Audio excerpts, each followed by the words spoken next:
And we are back. Our next episode of the Westwood Living Podcast. Tom Leyden with you outside today, very fittingly, with the Executive Director of Hale Education, Eric Arnold. How are you? I'm great, Tom. Good to see you. Thanks for coming and sitting outside with us today. Appreciate it. Well, where else should we be? When you think about Yep. gorgeous day, we're recording this on June the 4th, and it has been such a busy stretch. And I can't believe almost 3 weeks have passed since we did our spring sunset party right up here. Yeah, that was wonderful. Thank you for bringing everybody out. It was what a night. Beautiful evening. We got super lucky with the weather, although, we made sure that would happen for you.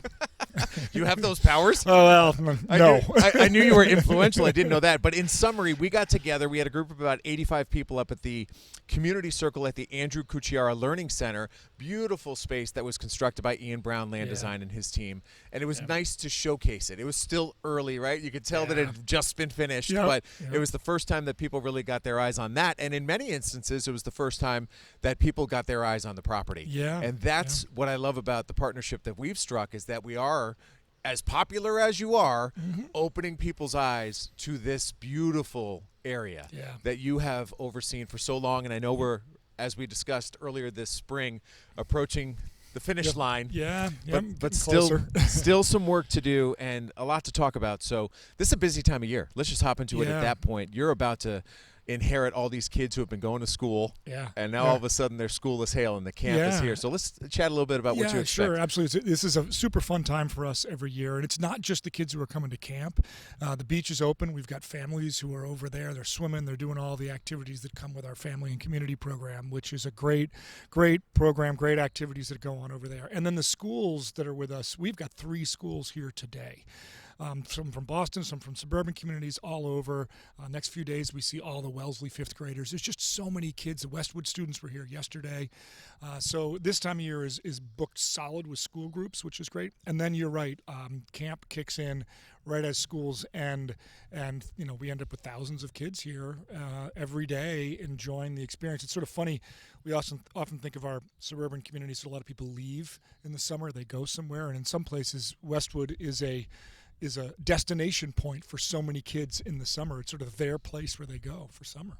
Have you allowed yourself yet to become a little retrospective as you do approach the end of your run here as executive director? Think about where you were more than 2 decades ago to where Hale has come and the impact that you and the team that you've built around you has had on this community? Yeah, I mean, you used the word that's so important, the team, because I think that's really key. Is we've just got such amazing people here that work so hard and are so committed to the mission of the organization, to making sure that we give kids these great opportunities and do that, and to think about how we can enhance and expand the impact that the organization can have. So it's a team effort, everywhere from the board, the donors who are so key to making things happen, because we do provide a lot of opportunities for kids who otherwise wouldn't get the chance to be here. But yeah, it's good. And I take some moments every once in a while, think back to where it was a while ago, and it's nice to reflect, and it's been amazing to work with so many great people. Yeah. Is it a little bit of an ebb and flow about what is the most popular thing here? An innocent kind of question, not knowing, is one year the beach more popular than people who walk in the trails? How has that evolved? Oh, absolutely. No, that's a good sort of way to think about it. Yes, it does ebb and flow. And, that doesn't happen year to year.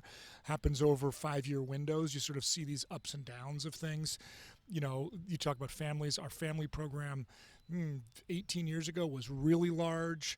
It's evolved over time. During COVID, for those few years, it got huge again because it was the place to be. Where else are you going to go? Yeah, exactly. It was so valuable for folks, and camps have continued to grow. We've been sort of seen a steady increase in interest in the camps, which has been great, and the demand for that is good. And the school programs, again, huge growth there as well. So, yeah. Well, your last mission is probably your biggest mission, and that is overseeing the conservation of this great space. So we spoke in the spring a little bit about that, but how about an update about where that stands? Because I know as we sit here on June 4th, we're approaching the finish line there too. So the floor is yours. Oh, well, thank you. Yeah, I mean, it is a really important project, and I think when you talk about an organization like ours with 1,200 acres, youth programs, all these things, there's this dynamic where we really want to be about sustainability, about the long-term effects we have on climate resiliency, all those types of things. And the first step to making that happen is to protect the land in perpetuity. And sort of that idea that this land should be set aside regardless of what happens programmatically, regardless of what happens even, honestly, with ownership. It's owned by Hale today, but a conservation restriction runs with the land. This guarantees that no matter what happens, whether Hale's successful, whatever the case is in the future, the land will be as it is, as we know it today. And so we're in that throes of that project. We're raising a fair amount of money for that to happen. We've just topped over 31 into the $31.5 million range. Our goal is to get up as close as we can to 38 to close us out. We're working towards the end of June is our deadline. It's a lot of money to raise as we get to the end, but we've got some good challenge grants that are out there. We've got one right now that's a 1-to-1 match. So every dollar comes in, it gets doubled. So that makes our goal a lot easier. And we've got a couple other big things in the pipeline as we come down towards the end. But, we're at that point where I think as folks reflect on the character of this region, this is an opportunity to do something that will outlive all of us. And to me, that's important. Somebody at some point said Central Park should be set aside. We should do something with this land to make sure it doesn't get developed in the future. And had they not done that, imagine what that would look like. Cape Cod National Seashore, same thing, right? Imagine if that hadn't been put aside. It'd be all homes up and down Cape Cod, which are great and people would use them, but we would be missing the Cape Cod National Seashore. And this is our moment in Westwood and in Dover and in the greater Boston region to do that, to set something aside like that. You mentioned before we started recording that, you have a good way of just kind of pleading ignorance and asking a question. So I know when I ask this, there's going to be people who are very in tune with this project who are going to say how could he ask that question? How stupid is he? So do I tell them that you actually really knew, but you're sort of helping for anyway? If you want. No. Where does the money go? Yeah, great So question. if you're asking people for money, why do you need money to do this? That's a really good question. There's two sort of dynamics to that are part of the answer to that. One is that Hale runs all sorts of programs, right? And we've got deferred maintenance, we've got program growth that we want to have, and we want to build up an endowment, a fund that is there to support the organization into the future. And so the money is really split into almost thirds. It's not exactly thirds, but essentially think of your pie chart. It's thirds. Third of the money is expanding programs, giving free opportunities for kids to come to camp and to run and to other programs. Another third of the money goes to infrastructure improvements. We've got we started off with just over 20 upgrades to facilities that were on our list. We've completed 6 of them so far, thanks to the funds that have come in, and we'll complete the rest. And that's just, most of that is upgrading the newer cool log cabins, making sure they're accessible for wheelchairs, things like that. And then the third element of where the money goes is for the endowment, so that there's a fund that supports us. And that endowment is actually related to the other dynamic of why do you need the money. And that is that as a nonprofit business, we've relied on our land asset as our endowment in the past. The fact that we own this property outright and the organization could sell it, could liquidate it, could borrow against it, could do anything again with that land, means that we've got this as a value. When we put the conservation restriction on it, that value kind of goes away. So in some ways, we're taking something that's worth, truthfully, over $90 million and decreasing its value to worth very, very little. So you're kind of making a swap. So that's part of the other reason of why. Like, how do you take a $90 million asset as a business and extinguish it, turn it to nothing? It's hard to just absorb business-wise, but we know it's the right thing to do if we can receive some of the funds back through fundraising. So hopefully that helps explain that. No, that's good. I can guarantee you, while there is a certain segment of the population that is very in tune with that, there's probably a larger segment of the population that's not. So I agree 100%. They needed to hear that. Yeah. I needed to hear that. Yeah, well, and the other thing, Tom, I would just say that's really interesting about this is lots of conservation projects are completed to protect a property that may be owned by a private individual. And when that happens, it's really important. You go out, you raise the money, you protect the land, but the money goes to that individual, and what they do with the money is whatever they want.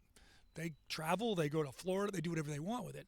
In this case, any dollar donated is like a win-win-win type thing, right? You're protecting the land, and you're giving programs to kids, and you're building your community resource. The resource that Hale is for Westwood, for the region, gets better. It becomes a better resource for people. So you're investing in two ways in this case, which is a little different than some private land conservation deals. So what about the timeline? Yeah. Let's walk through the next couple of weeks and months. Yeah. Well, we are on a hard push right now to raise as much money as we can. We're hoping the community will step up and be a part of this. We've sent out mailings. It just went out, so by the time people hear this, they definitely will have received that. Go to your mailbox if not. Thank you. And we appreciate your generosity. We're asking folks to consider gifts over a 5-year period, which allows people to say, oh, so this year can be X amount, but if I do that for the next 5 years, that's a way to sort of expand the giving level that folks can consider. We're pushing real hard by the end of June to sort of wrap things up and to be able to move on. And as you said before, that's the point when we start to shift the organization's thinking more into leadership transition, next steps, having a really solid summer of programming, and move into that other phase of things here. Well, this is the moment of the podcast where I make you feel a little bit uncomfortable. Okay, great. Because I know you hate talking about yourself, but you were just recognized. And yeah. I wish I was looking at the piece of paper. We featured it in the June issue of Westwood Living. What was the exact award that you received? It's a Presidential Acknowledgement Award, something from the New England American Camp Association. I mean, that's great. That speaks to, and again, I know, sorry. Thanks, I know you hate it, but it does speak to a lifetime of achievement. Yeah. So when that happens, as you are approaching, I don't even want to call it retirement, but the transition to the next step, what goes through your mind? I'm appreciative of it. I really value the camp industry and the outdoor recreation industry, and all the folks that I've gotten to know through all my time in this area. And it's nice. Anytime a group of people say, we see the impact you've made with all the kids, we see the impact you've made in our community, and it's the community you're in, you can't help but say that I appreciate it. It's great. And yes, as I said, we'll say over and over, my success at Hale is only the success of all the people that I've been able to work with all this time. It's the team of staff that do just incredible work. I'm not out there every day running the program. So when people say you run great programs, I'm sort of like, I help them run great programs, but I actually don't, And so, and the board has done an amazing job, and all the volunteers. So, yeah. Well, that's great. Congratulations. It takes you. vision, it takes commitment, it takes execution. And all three of those are very difficult and very unique characteristics. So congrats. That is Eric Arnold, the Executive Director of Hale Education. To learn more about everything we just discussed, from how you can become more involved this summer here at Hale, or how you can become involved in the conservation project, just go to hale.education. Everything you need to know is on their very well-constructed website, so go check that out. And, of course, every month in Westwood Living, you could always catch up with what's happening at Hale, which is a very popular segment in the magazine. So, Eric, thanks very much for your support. Thank you. Good luck as we approach the finish line here. Thanks for hosting us on May 14th, and can't wait to spend some time here this summer. And for those of you listening, as always, if there's someone else you want me to have a chat with, just send me an email, tleyden@bestversionmedia.com. I'll track that person down, have a conversation, and share that with you right here on the Westwood Living Podcast Network. But for now, from right outside on the beautiful grounds of Hale Education, I'm Tom Leyden saying so long.